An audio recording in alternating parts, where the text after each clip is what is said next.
Sir, ಈ ಸಿದ್ದರಾಮಯ್ಯ ಕ್ಯಾಬಿನೆಟ್ನಿಂದ ಈ ದಿನಮಾನದಲ್ಲಿ ಇಲ್ಲಿವರೆಗೆ ವಿಶೇಷವಾಗಿ ಯಾವೆಲ್ಲ ಅಭಿವೃದ್ಧಿಯನ್ನು ತರೋದ್ರಲ್ಲಿ ತಾವು ಯಶಸ್ಸನ್ನು ಪಾತ್ರ ವಹಿಸಿದ್ರೆ 2028 ಮತ್ತು ಸ್ಥಳೀಯ ಸಂಸ್ಥೆಗೆ ನಿಮ್ಮ ಯೋಚನೆ ಮತ್ತು ನಿಮ್ಮ ಕಾರ್ಯಕರ್ತರ ಚುನಾವಣೆಗೆ ನಿಮ್ಮ ಬೆಂಬಲ ಏನು ಸರ್?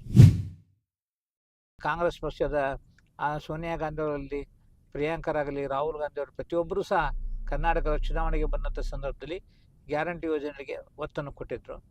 ಆ ಸಂದರ್ಭದಲ್ಲಿ ಬಹಳಷ್ಟು ಜನ ವಿರೋಧ ಪಕ್ಷಗಳು ಬೋಗಸ್ ಅಂತ ಕರೆದಿದ್ರು, ಸುಳ್ಳು ಅಂತ ಕರೆದಿದ್ರು, ಇವು ಜಾರಿಗೆ ಬರಲಿಕ್ಕೆ ಸಾಧ್ಯ ಅಂತ ಟೀಕೆಗಳನ್ನು ಮಾಡ್ತಾನೆ ಬಂದಿದ್ರು.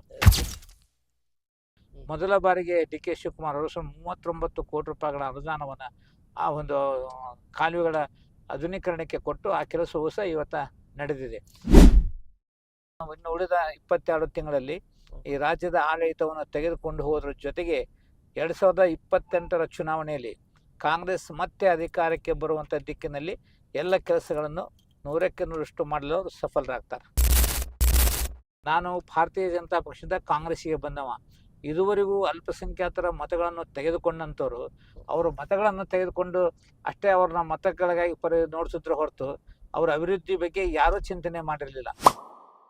ಈ ಆಶ್ರಯ ಮನೆ ಯೋಜನೆಗಳ ಬಗ್ಗೆ ಈ ಸರ್ಕಾರದಲ್ಲಿ ಹಣ ಇಲ್ಲ ಅಂತೇಳಿ ವಿರೋಧ ಪಕ್ಷದವ್ರು ಮಾತನಾಡ್ತಾ ಇದ್ದಾರೆ. ಜನರಿಂದನೂ ಬೇಡಿಕೆ ತುಂಬಾ ಇದೆ. ಇದರ ಬಗ್ಗೆ ತಮ್ಮ ಒಂದು ವಿಚಾರ ಸರ್?